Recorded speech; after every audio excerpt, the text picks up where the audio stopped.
Welcome back to the podcast, everyone. My name is Rhiannon Harvest, and if you're new here, this is a place where you want to be if you love all things magical, mystical, and mysterious. Today, I have a very special guest with me. We have Luna Seranova, and we're talking all about sex magic, love magic, glamour magic, deities, and all of that. So, Luna, do you want to say hi to the guests and introduce yourself a little? Yeah. Hi, everybody. Oh my gosh. Well, I'm really excited to be here, and we're really talking about like the most fun things today. So I'm really looking forward to it. So yeah, for anybody who doesn't know me, I'm Luna. I do a lot of different things. I mainly create on YouTube. I'm also a tarot reader and an astrologer. Um, I kind of call myself the high priestess of hot girl shit because I've had a really hard time like pinning what I do into just like a concise sentence. But yeah, I really just feel like in this life I'm here to entertain and to bring fun to the girlies, the femme folks, regardless of gender. If you identify with the femme energy, like I am here for you, and I am just trying to make sure we're all having a good time. So yeah, I'm just here to have fun. Ooh, I love that intro. That's so spicy. My first question to you is kind of like, how did you dive into sex magic and glamour magic and the whole like femme vibe of it all? What got you like intrigued on it? Yeah, absolutely.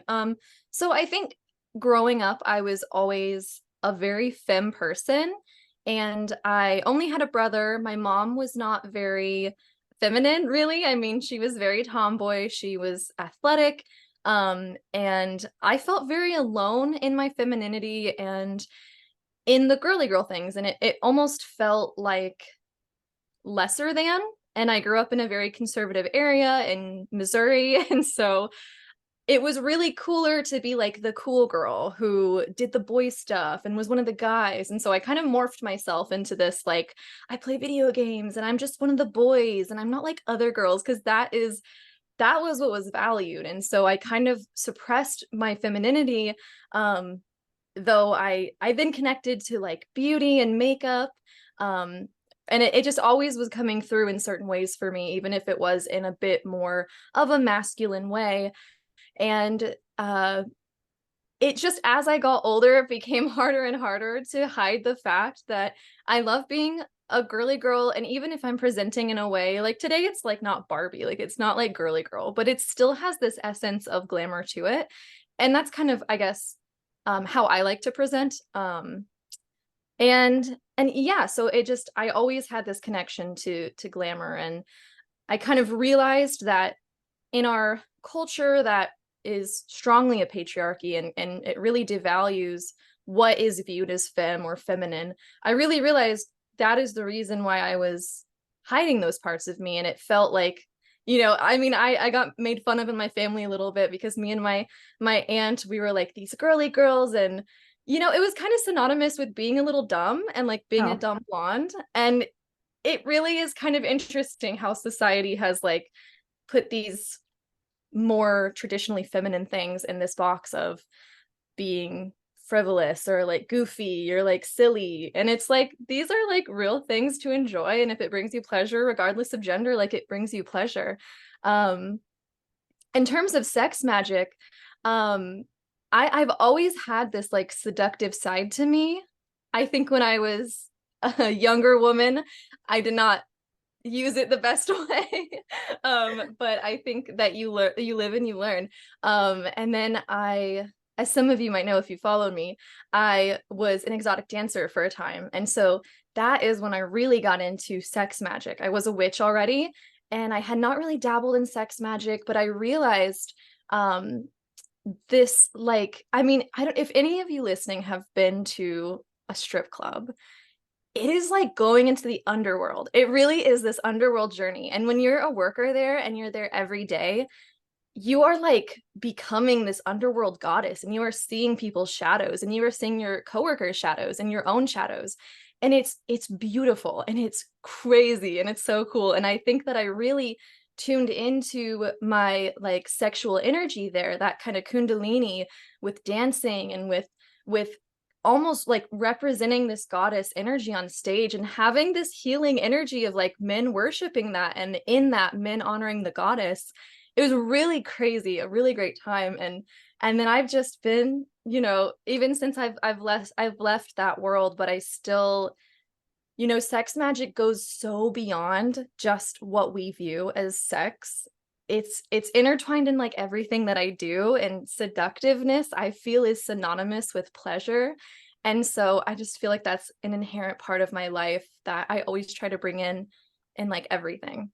I'm sorry, that was so long-winded. No, it's okay. Well said. I loved it. It's like it's channeled through the deities. Yeah, I was just actually thinking, when you first presented the idea of, I think it was on a podcast I first heard it when you were dancing. And I just thought that was such a cool like imagery to like stand there and command the audience and to be like, you know, this is how I am empowered in this moment and be able to control an entire room. It was so powerful, and it made me want to look more into different things. So I've been looking into like pole dancing and that kind of thing in my area. And once I have more time in my life, I would like to do that just because for myself, I felt like very underrepresented.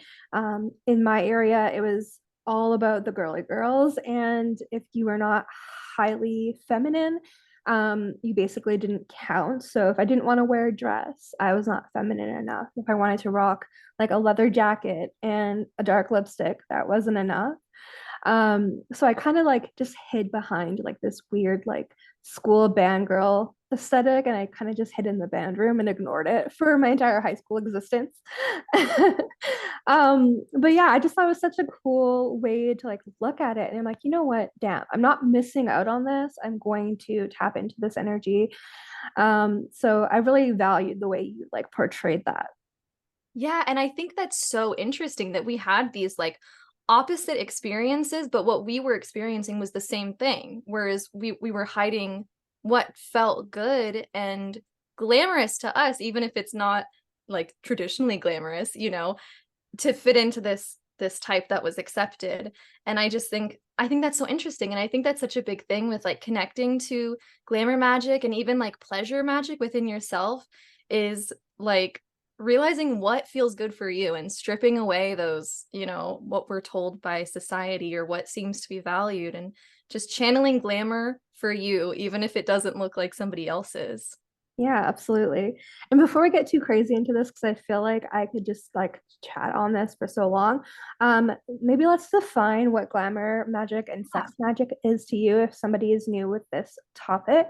So for yourself, what is like sex magic and like how does that work in your practice? I'll try to keep it concise because this just lights me up.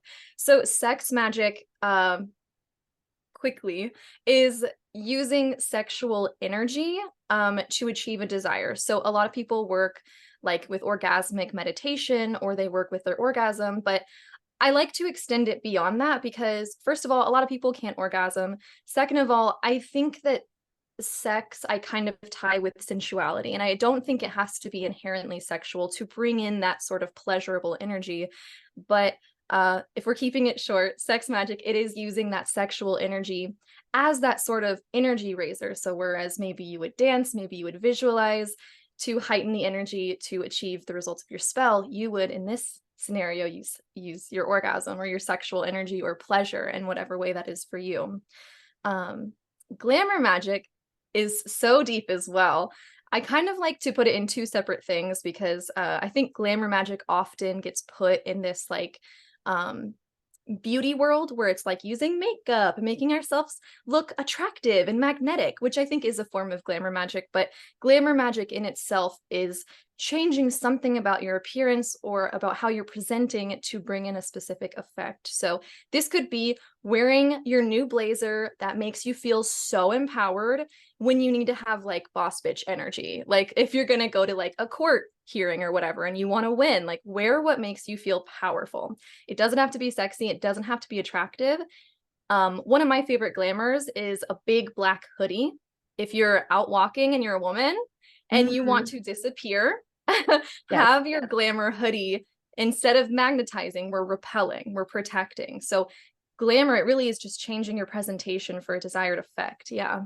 Yeah.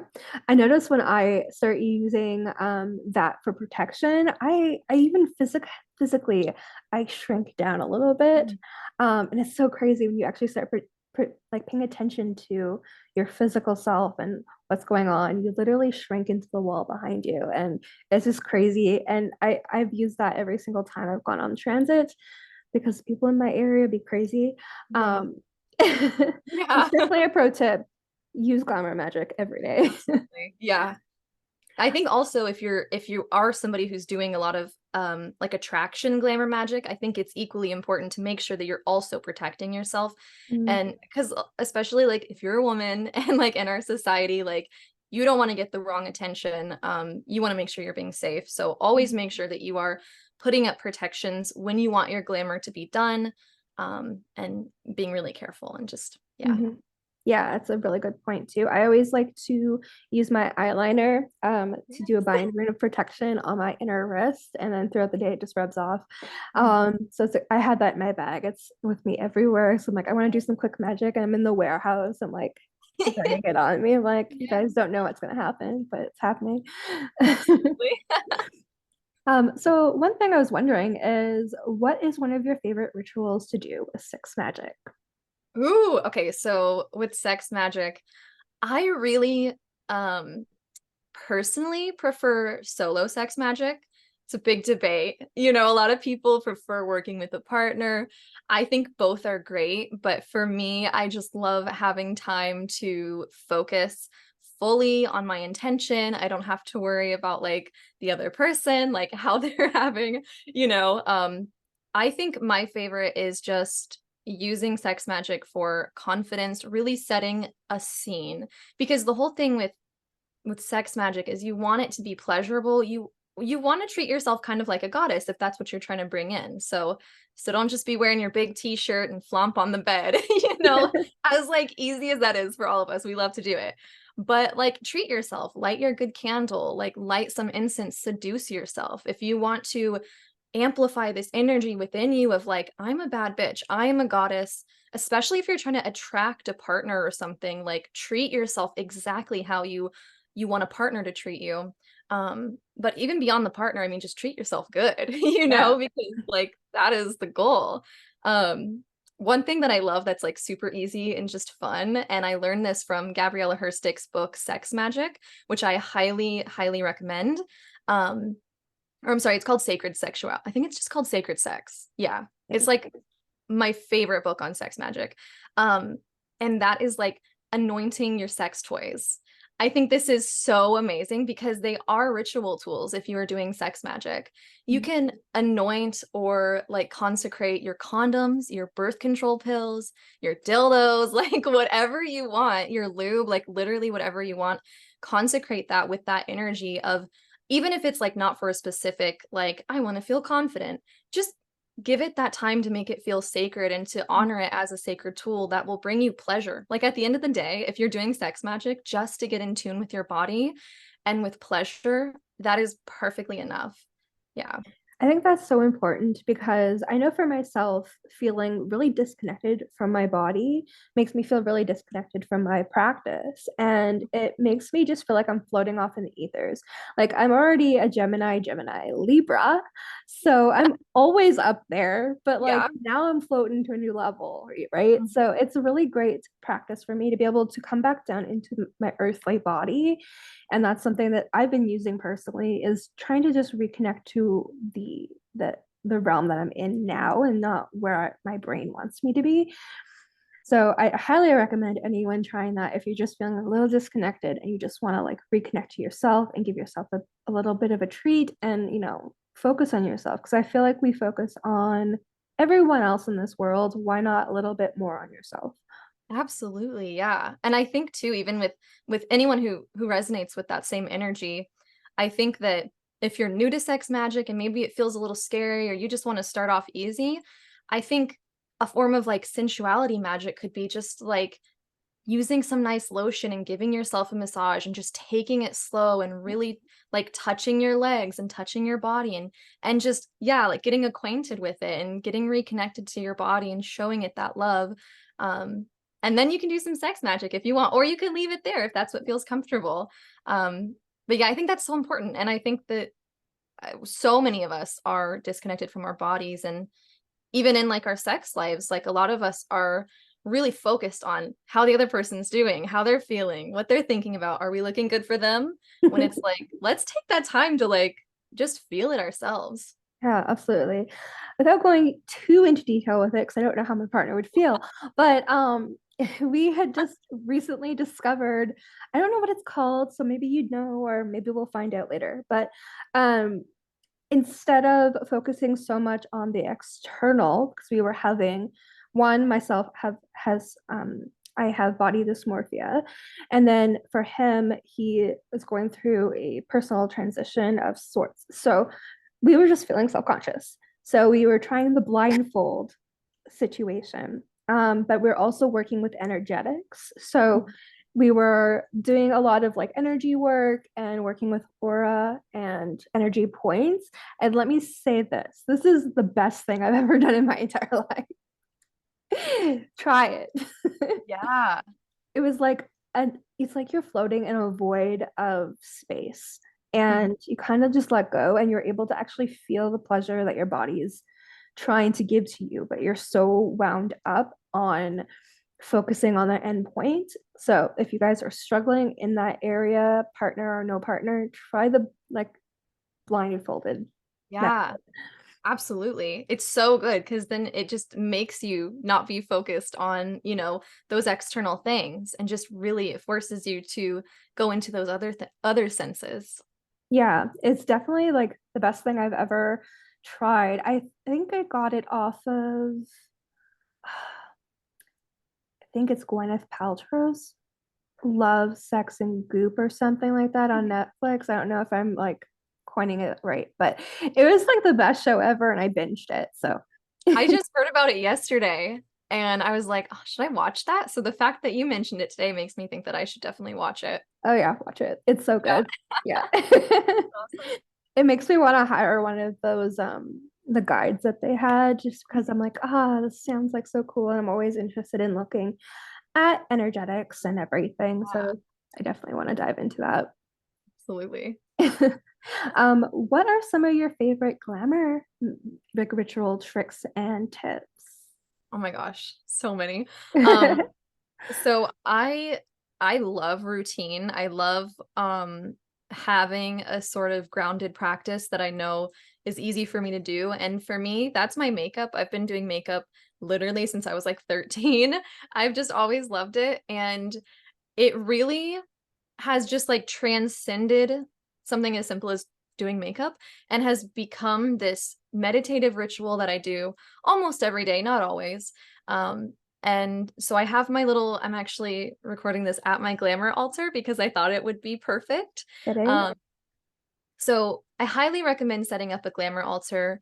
I have my statue of Freya, I have my oil, and of course I have all my makeup because we're at my vanity. And so, yeah, I think doing my makeup daily is like a great ritual, and doing it with intention and lighting my candle for Freya. And I always like do my makeup as an offering for Freya.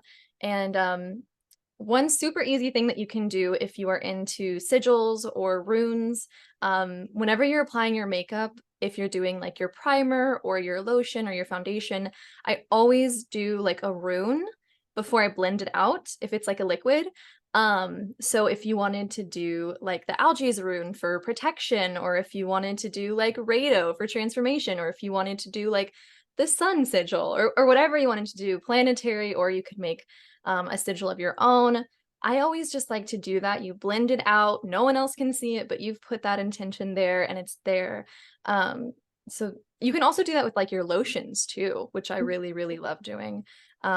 That's like my easiest thing. I love doing that. I love working with jewelry, which is like so easy when it's crystal jewelry because it already has that vibration.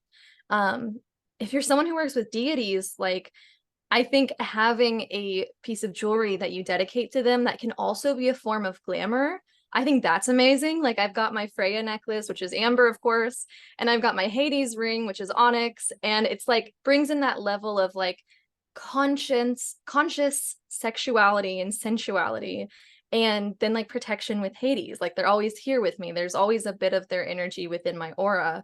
Um, and I mean, you could do that with any, amethyst necklace for connecting to your intuition and just give it a little incense action, consecrate it, like bring it into your spiritual world and make it a part of your energy and bring that into your glamour practice. But yeah, I'd say it's my go-to.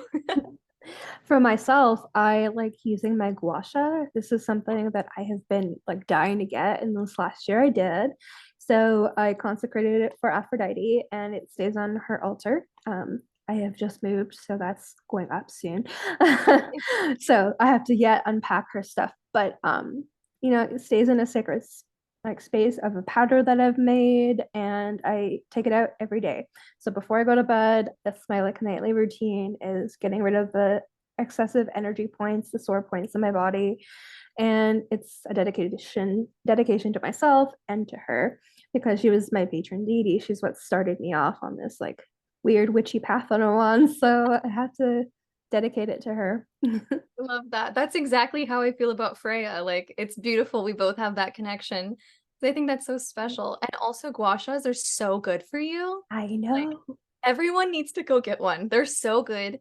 It's like meditative. It's great for your face and for like, I don't know. I think it's like it's the lymphatic drainage or whatever. I don't know how to Yes. say it. Lymphatic. Yeah. Yeah, exactly. And so it like snatches your face. It's science, guys. Honestly, I used it for a week the first time consistently. And like I've always had cheekbones, but like my face is No, just they're popping popping. off, girl. Oh, Yeah. they're popping now. So Seriously, yeah. and like I'm not at weight loss goals yet, but like Mhm. my face is happy. So Yeah. so you mentioned Freya. I was just wondering kind of like how did that journey take off for you? Like how did you meet Freya and how did you know she was your deity? Oh my gosh, it's such a fun story. So there are so many, and I'm sure you know this, like when a deity is reaching out to you, they're especially when you're ignoring it or like second guessing it, they just keep sending those symbols. And it's just it gets to a point where you're like, I literally can't deny this. So there has like always been, so I have a lot of Nordic heritage. So when I first kind of started researching goddesses and stuff, like I wanted to look at Norse goddesses and I came across Freya and I was like, I know this girl. Like I've already heard of this way before my pagan practice even began. It was like a joke in our family that we loved Freya because almost all the women were born on the 13th. I was born on a Friday. We love our Friday the 13th here. And we've all been these crazy cat ladies. And so I don't know if it was like my mom or my grandma, but we found out about this goddess way back when, who was like the goddess of cats and beauty and sex and death. And we were all like, this is the coolest thing in the world. And this was way before I even began my practice. And then I kept getting these symbols from her. Um, and she kept coming into my life and I was just like, no, it's I don't feel it. I don't know. And I was just like too coy to like make the move and like reach out to her and be like, is this real? Um, and this is the craziest story of my life.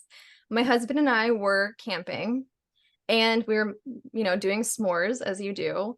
And I swear to God, you guys, my husband lit this marshmallow, like browned as it does, and there is literally the Rado rune just in the marshmallow, so clear as day. It doesn't look like an R. It looks like the Rado rune, like the Oh my sharp God. edges.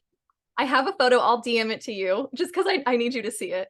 It was crazy. He was like, babe, what does it mean if there's a rune in our marshmallow? And I was like, what are you talking about? And he showed me, and I was like, oh my God. And that's one of her sets of runes.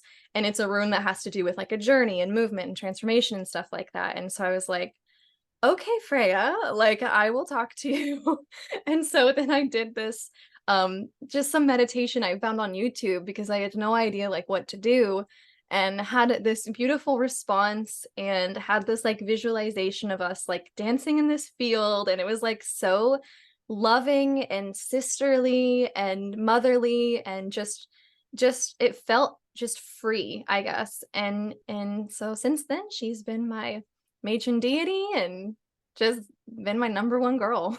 Oh, that's so beautiful. I love that. It's really fun. I don't know if I've ever heard the story about the rune, but I definitely knew about like the earlier part of your Mhm. story. That kind of feels the same way with mine with Aphrodite.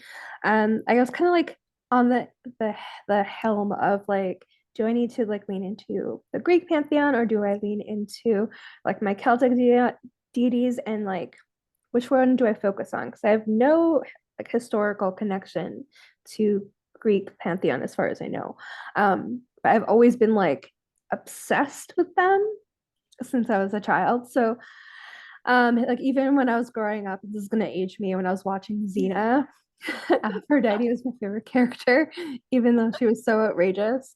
Um, but yeah, I ended up actually having multiple dreams with Aphrodite. I had white feathers, I was flying, I was being caught by her from a free fall. I ignored it. And I was Right. doing, I was It's doing exactly what you do.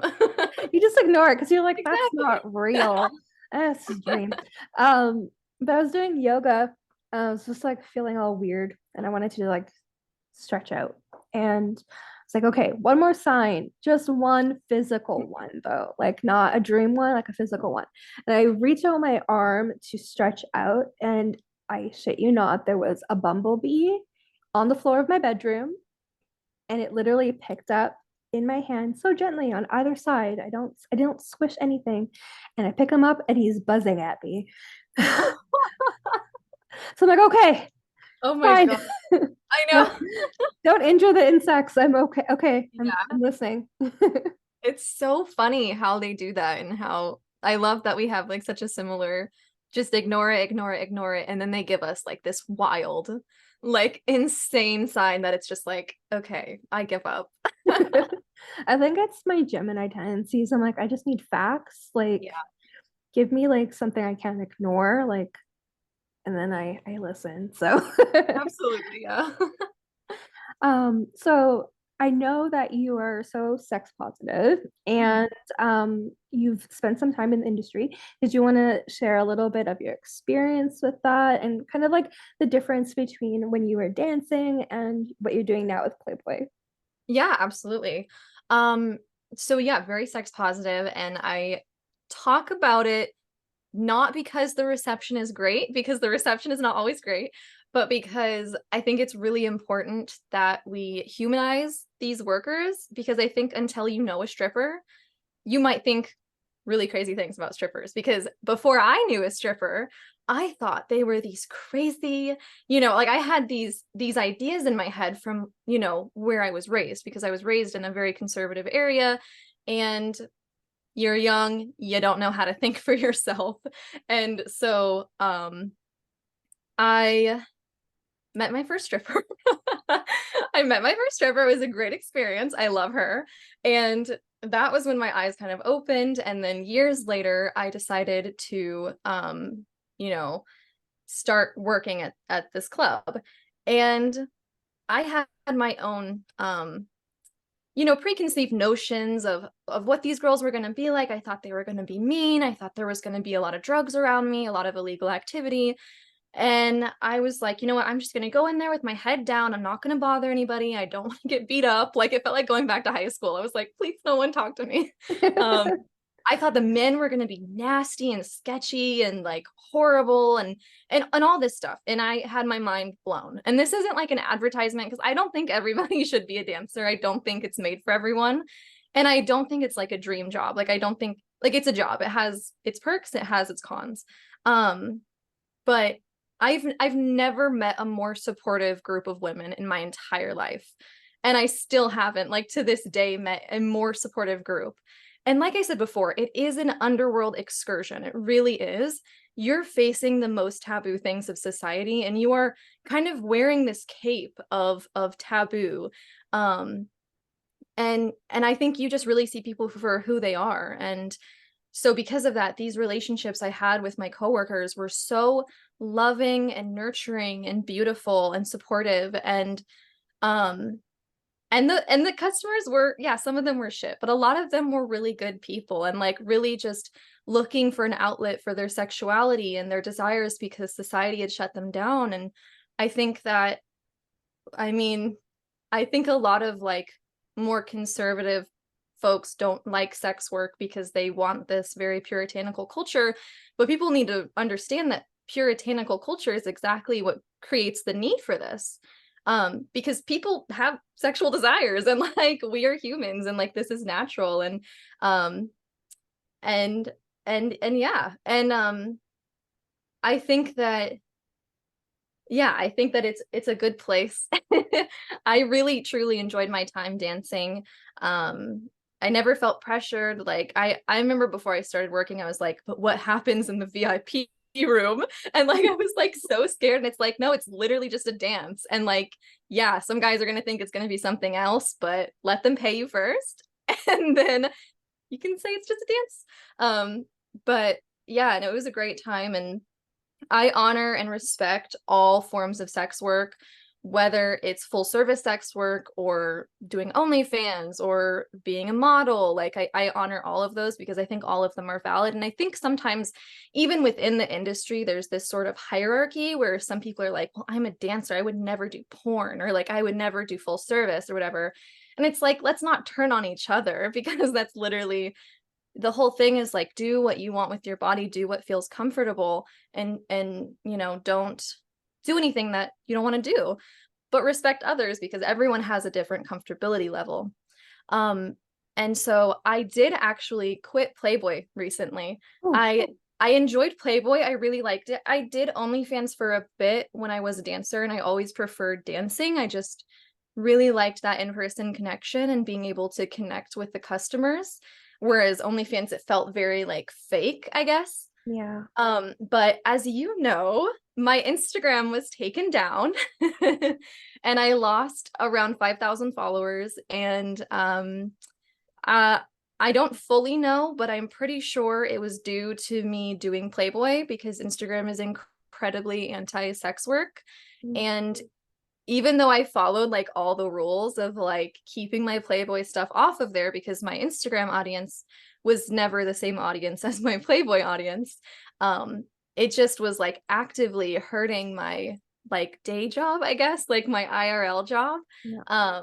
being like this content creator. And so I took some time after my account got taken down and I was like, I love doing Playboy, but I can't risk this happening again or to my YouTube, which would be a lot worse for me.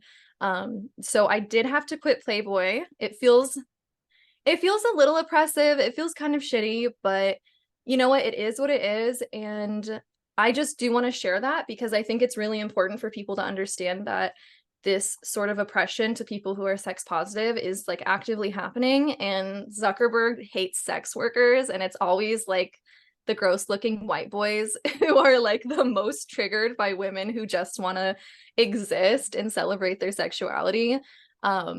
So yeah, that's I hope that answered that question. Did. I'm so sorry that you had to quit because I'm sure that was a great outlet for you. And that just like gnaws on my last nerve that like sometimes you have to kind of play by their rules to get to a Yeah. point where you don't have to play by their rules anymore. Maybe one day, you'll be at a place where you don't have to follow by those rules because you're so elevated above it. So Hmm. I'm hoping for that for you one day. So you were, I'm just going to remind myself where you were at. Yeah, for sure. So yeah, we were basically having to quit that because of the patriarchy. That's such bogusness. Hmm. Um, and I just thinking about it now, I think I'm going to create a sigil. So I'm going to have it on my Instagram for anyone who wants to download that free or screenshot it.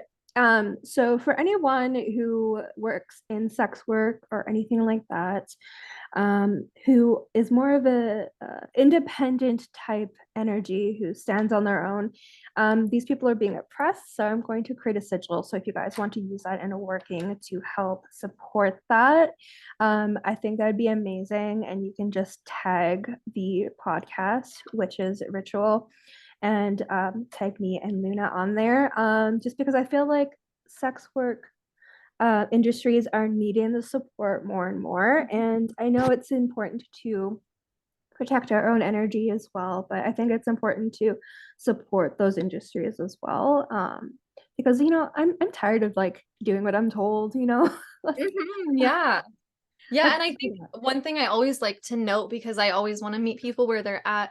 I think a lot of times when people have trouble understanding those who are in sex work, I think they often conflate sex work and sex trafficking. And so a lot of times even laws are put in place that they say it's for sex trafficking, but they've been proven to do nothing for sex trafficking, but to really oppress those who are consensually doing sex work. So let me just put it out there that sex work is only sex work if it's consensual. So we are talking about the consensual kind, which is great and beautiful, and people should be allowed to honor their bodies in that way if it feels really good for them. So just, I always like to make that disclaimer because some people don't know the difference.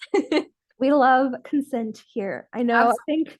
I think after one of the videos that you posted on, I think you were talking on the unverified temple goddesses, priestess. Mm, I went on a whole rant about consent on there because it was something that was on my brain. I yeah, was like, I was obsessed with that idea and I thought it was so cool, whether or not it's verified. I think it's right. a beautiful idea. And it's definitely something that I've been like working with a little bit as an egregore just because, why not? Absolutely. Yeah. Yeah. So I was just wondering if there's any advice you can give anyone who wants to start working with sex magic to Mm. empower themselves or make a manifestation come about. What would your advice be to them? So much. Okay. So I think my first thing would just be to let go of all ideas of how you think it's supposed to look or how you think you're supposed to look, especially when we're tuning in to like feeling beautiful and stuff. I think really letting go of what we've been told is beautiful and whatnot, and focusing on pleasure and like learning your body. I think so many of us, I don't know about you guys, but I was raised in an area where self-pleasure practices were a no-no. Okay. I was raised Catholic. You were going straight to hell if you touch yourself. Yeah. Right. And so I've had to do so much work rewriting that and looking at the science and understanding that like self-pleasure is so good for you. It's so good for you. And so I think the first step is just learning what feels good for you and opening up this sex magic. Maybe hold off on like, I'm going to manifest my job or I'm going to manifest a partner, and just manifest some pleasure. Just have a little fun time. Something that I started doing, I have not been consistent with it. And it might sound crazy, but doing just like setting 20 minutes a day or 5 or 10 minutes to have a self pleasure practice. And you might be like, what? Just try it. And just like, you don't have to achieve anything. I think a lot of times in our culture, when we talk about sex, it's like the goal is orgasm. But when we're doing sex magic, like the goal is just to feel as good as possible. You don't have to orgasm. You don't have to, reach some goal or whatever. So just take 5 minutes a day, 10 minutes a day, 20 minutes a day, and just make yourself feel good. And if you do orgasm, keep going. Like continue that pleasure practice for that entire 5 minutes or whatever it is. So I think that's like a really good place to start. I think that's a really easy and simple, and there's not a whole lot of pressure when the goal is just feel good.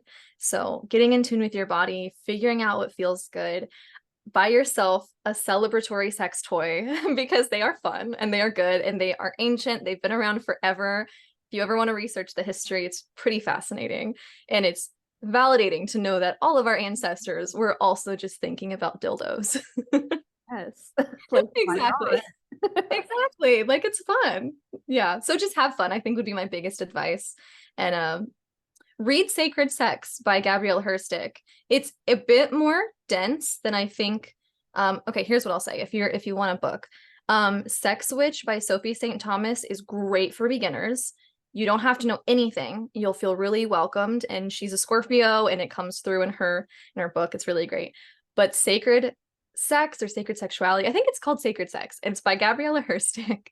Um, and it is like my favorite like go-to guide. It can be a little dense if you're new to it, but I think it's so well worth it and can really help you through your practice.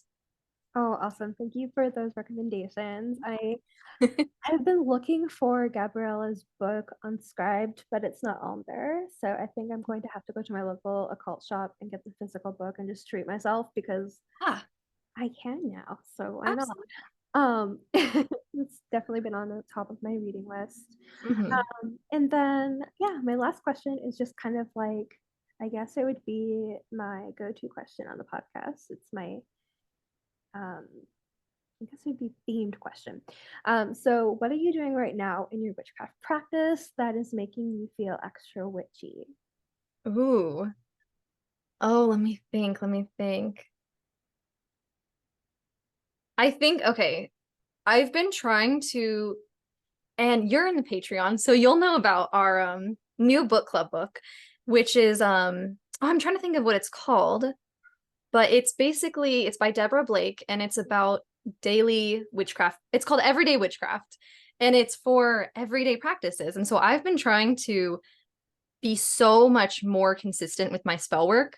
And I don't know about you guys, if any of you guys are like depressed witches, or if you have some depression sometimes. You know that meme where it's like, do you have a history of mental illness? That's that's how I feel with everyone. Anyway, sometimes it's hard. Sometimes your altar gets dirty. Sometimes you fall off track, and that's okay. So I have just been taking it a step at a time, cleaning my altar this day, doing a spell the next day, doing a cleanse the next day, and just trying to do one very witchy thing a day, um, every single day, and just really being in it and trying things that are new. Yeah, being consistent. How about that? Revolutionary. Wow, consistency Yeah. actually helps. It's so funny because like when I was mentioning about the job that I got, just we were off camera for a minute. Um, I hadn't done like a spell work for myself Mm, outside of like a tutorial in probably like a year. I've been doing my meditations, I've been doing like all of my communications with deity and stuff, yeah. but I haven't done something for me that like I wanted, which is literally the whole point of my witchcraft practice in anyone's is to get what you want. And I think the last spell I had done was for my friend Corey to help him get a prosperity spell, and he ended up getting his house. But like why not for yourself? And then the first time I did something, and it was just putting that small intention in a spell I was already doing, and I got what I wanted. Yeah. Like take that time for yourself and just manifest for yourself regularly. Like why Mhm. not? It's such a beautiful practice. Like that's something I connect to a lot with being a folk witch. So yeah, I delve into the realms of occultism and maybe more ceremonial here and there, but like at my heart, I am a folk witch and I'm throwing those weird thorns under my mat to stop Yeah. anybody from coming in. And, I'm putting my broom upside down if I want people to leave my house. And that stuff really works, honestly. I tried the broom thing, it works. People leave my house. Absolutely. Yeah, I think it is so funny because I think I also struggle with that. It's so easy to do a prosperity spell for a friend or a protection spell for a friend because you love them so much and they can't do it. So you have to do it for them and you want to do it for them. And it's so easy to forget about yourself. And I think that's why I love sex magic and glamour magic because, I mean, really, when you're doing sex magic, you are creating this pleasure within you and you are inherently treating yourself. And I think that's why I can't stop talking about taking care of yourself and doing like things that feel pleasurable and doing your makeup or dressing in a way that makes you feel good and empowered because even something as simple as that is a spell within itself and it's, as simple as putting on a little perfume that can make you feel so different. And again, yeah, just sex magic, make yourself feel good, feel pleasure, let yourself experience. We're here to feel, we're here to be pleasured and we deserve it. The Yeah, world is hard. We deserve to absolutely. feel good. Yeah. I feel like the world is so much less hard when you feel good. And Yeah, I feel like absolutely. if you're resonating in the space where you should be and you're allowing yourself to have these earthly experiences that we are so meant to have, life becomes just so much easier. I'm able to be more like attentive with people that I'm with. I'm able to give them what they need because my cup is filled. So I think it's such a huge advice to give someone is just pour into your own cup and like Mm. just let it rain, you know? Like why not? Yeah. I know we're speaking to ourselves too. Yeah. Because Okay. yeah, always preaching to the choir when we're you know. Yes, because that last year was like a hard dry spell of no magic. And Mm, that's probably when my depression was the worst. yeah. And that's actually like part of why I started witchcraft was because I think nobody starts witchcraft when they're like completely happy with themselves and their life, Mhm. right? Yeah. I feel like everyone says that, but like you get into this for empowerment, and that's kind of what I did. It was for getting myself out of a space that I didn't want to be in anymore, and whether that be a physical space or a mental space in my mind. And even just taking some time and making that commitment to yourself. Like last year, I did a every day I'm going to meditate challenge for the entire year. And I was like, I don't know if I can make that commitment, but I'm doing it. So, um, but it completely rocked my world because I was able to show myself that if I decide to do something, I can show up for myself every day. And I think it's no different than in your magic. Yeah, absolutely. So well spoken. Thank you. Love that. um, Yeah. yeah, that's kind of all my questions for now. Cool. I had so much fun. I had so much fun. This was amazing. Thank you for having me on. I feel so honored. Of course, I'll have you back anytime. Absolutely. I'm always ready to talk for hours. I'm an Aries Mercury, so I will just go on. Perfect. I don't know much about like my astrology, but I know that I have a placing in my Gemini is in the 12th house. So I'm like Ooh. in the perfect space right now. Yeah, This is absolutely. my everything. Absolutely. Yeah. Yeah. Awesome. All right, perfect. We'll have to have you back in for like a shadow working something after you I post think your it'd be video. perfect. Yeah, I'm absolutely down. I have 12th house stellium too. So I'm like 12th house energy as well. I'm always down to talk about shadow work, anything spooky, anything taboo. Awesome. Well, Yeah. if you actually, if you have spooky stories, I am ready to get podcasts up for like Halloween.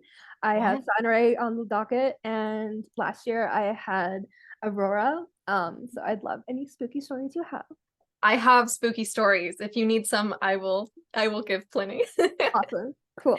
Beautiful. Thank you so much for having me on the show. You can find me on all social medias at Luna Seranova, just my name, except for on Instagram, where you can find me at Luna the Glam Witch.